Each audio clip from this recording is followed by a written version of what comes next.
So today we're going to talk about noise, and this is a concept that comes from photography. Over 10 years ago, I had gotten my camera and I wanted to learn how to get a better shot. I don't know, maybe you've experienced what I have, which is there's an area of the picture that has too much light. There's an area that has not enough light, right? It could be too granular because we're not using the right lens. In fact, I've even left the lens cap on. But at the end of the day, that's all noise. Noise is anything that distorts the picture and makes it useless. Well, when it comes to assumptions, we want to make sure that we're controlling the amount of noise that we're allowing to be present in that view. Let's face it, assumptions is really just storytelling, isn't it? And we get to be the author, the narrator, right? We get to tell that story.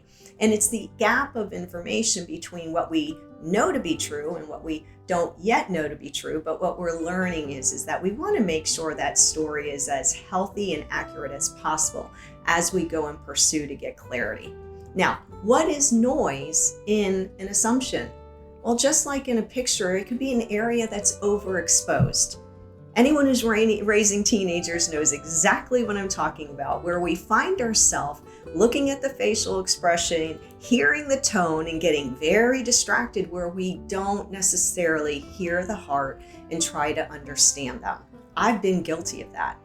Then there's the area where it's underexposed. This, for me, I have a tendency to think negative pretty naturally. In fact, have you noticed there's no books on teaching you how to be better at thinking negative or overeating or lying for that matter? A lot of this comes pretty natural, but as we can get to a place we're aware of that kind of, that self-awareness and say, okay, for me, I tend to think negative. So I can see what's wrong in the picture, my nose, my hair, whatever it is, and miss the good that's in the picture.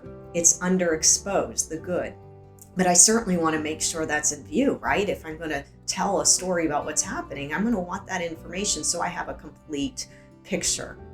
The other one is time.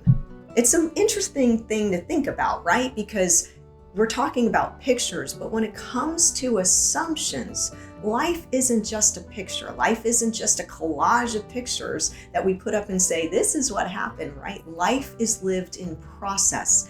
And so we want to make sure that time is taken into consideration. Weird, right? But you want to know how I'm learning that? By all my mistakes. In fact, I am that person that got 2 tickets on her birthday. But why? Because if I just would have given myself permission to be 2 to 3 minutes late, rather than assuming that if I don't get there on time, everyone's going to think I'm unprofessional and I don't think they matter. If I just would have stopped and given myself a pause, I would have avoided being even later and 2 tickets on my birthday. I don't know if you've done that, but that's a very special day.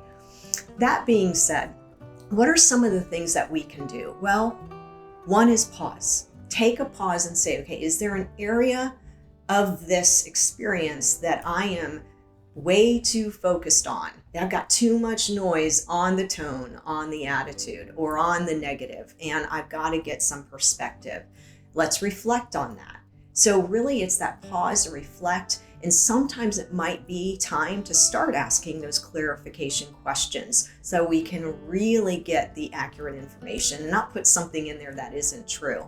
Another one I've used often, and you all know who you are, is sometimes I just got to get it out of my head and flesh it out. Before I jump to that conclusion, find that safe space, find that person that you can say, listen, I'm about to say something, but I'm not sure that this thought is safe in my head as I move through my relationship with this person. So can I flesh this out with you and get perspective?